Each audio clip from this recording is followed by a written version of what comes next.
makmur. Nah, karena dia ingin mewujudkan ini tadi, negara yang merdeka, bersatu, berdaulat, adil dan makmur, maka dia mempunyai kewajiban untuk mewujudkan kesejahteraan umum, mencerdaskan kehidupan bangsa, dan menciptakan keadilan sosial dalam kehidupan masyarakat.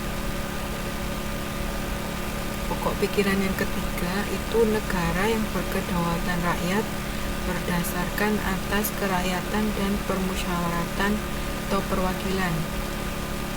Artinya, sistem negara yang terbentuk dalam Undang-Undang Dasar harus berdasar atas kedaulatan rakyat dan berdasar atas permusyawaratan. Untuk yang keempat,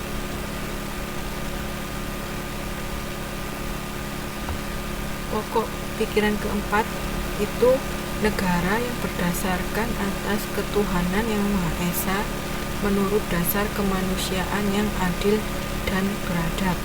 Artinya, Undang-Undang Dasar itu harus mengandung isi yang mewajibkan budi pekerti kemanusiaan yang luhur dan memegang teguh cita-cita moral rakyat yang luhur. Untuk lebih jelasnya nanti bisa dilihat di pasal-pasal yang ada di Undang-Undang Dasar 45 ini ya, mengenai pokok-pokok pikiran yang sudah kita bahas tadi.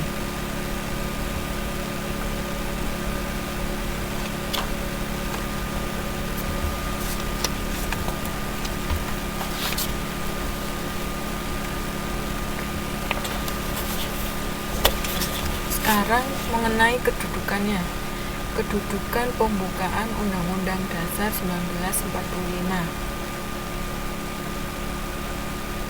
Pembukaan Undang-Undang Dasar 1945 memuat hukum dasar bernegara dan cita-cita serta tujuan negara yang melandasi lahirnya hukum negara. Oleh karena itu, kedudukan pembukaan Undang-Undang 1945 itu memiliki kedudukan yang lebih tinggi dari batang tubuh Undang-Undang Dasar 1945. Meskipun pada waktu pengesahannya dia menjadi satu kesatuan.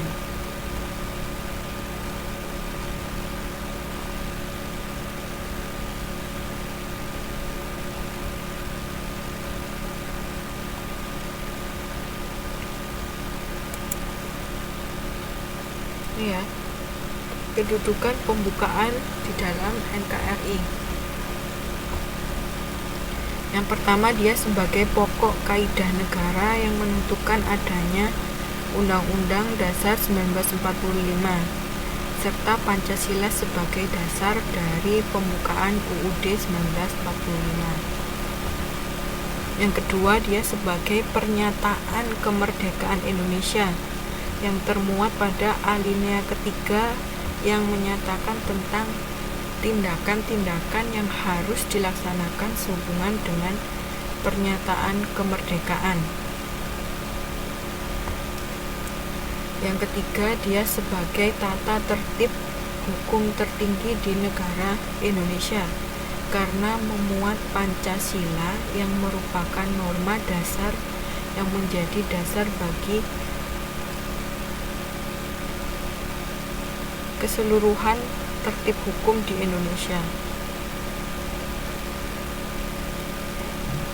Yang keempat, dia memiliki kedudukan yang kuat dan tetap karena memuat cita-cita hukum dan terkandung pokok-pokok kaidah negara yang fundamental sehingga tidak dapat diubah meskipun batang tubuhnya mengalami perubahan.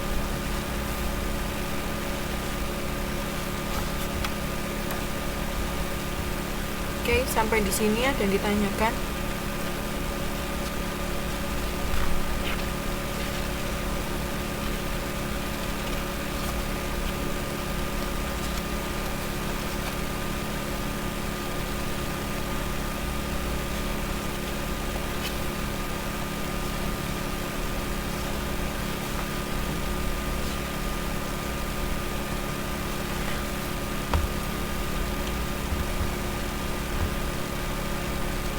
Kalau nggak ada, lanjut ya. Sikap positif terhadap konstitusi negara.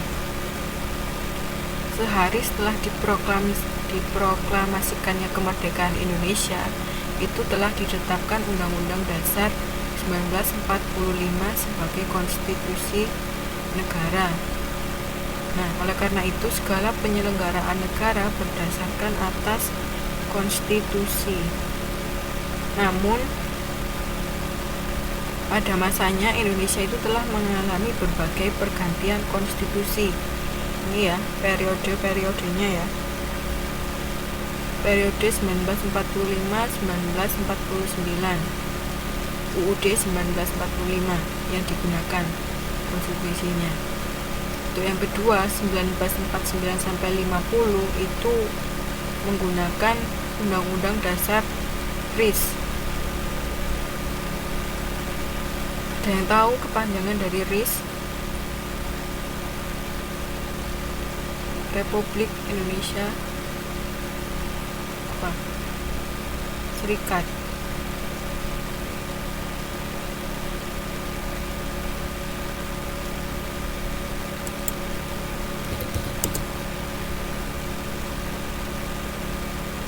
Kemudian yang ketiga, untuk pada periode 1950 sampai 59 itu ada Undang-Undang Dasar 1950.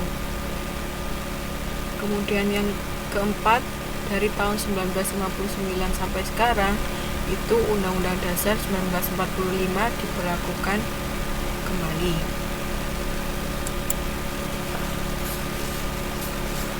Nah, selanjutnya kita selesaikan ya bab 4.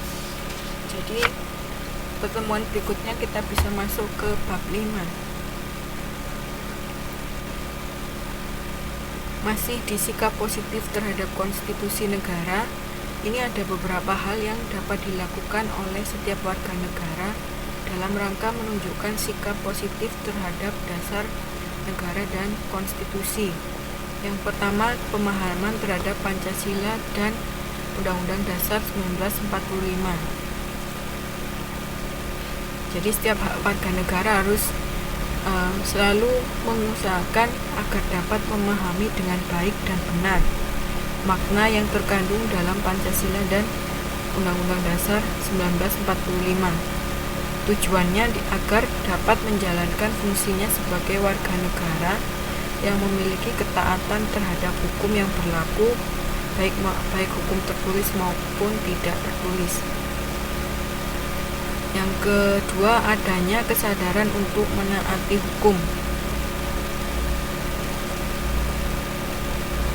Oke. Setiap warga negara, baik penyelenggara negara ataupun rakyat yang dipimpin, harus selalu berusaha untuk senantiasa mematuhi peraturan.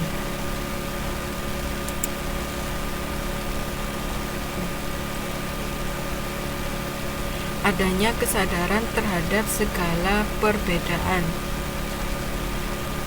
Jadi segala perbedaan itu hendaknya tidak perlu dipertentangkan, tapi justru dijadikan faktor pendukung dalam melaksanakan aturan-aturan yang terdapat di dalam Undang-Undang Dasar 1945 sebagai konstitusi negara.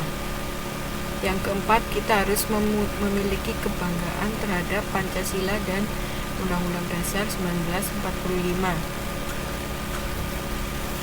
Jadi kalau kita bangga terhadap Pancasila dan UUD 45, itu bisa memunculkan sikap penghormatan dan ketaatan warga negara terhadap Pancasila dan Undang-Undang Dasar 1945.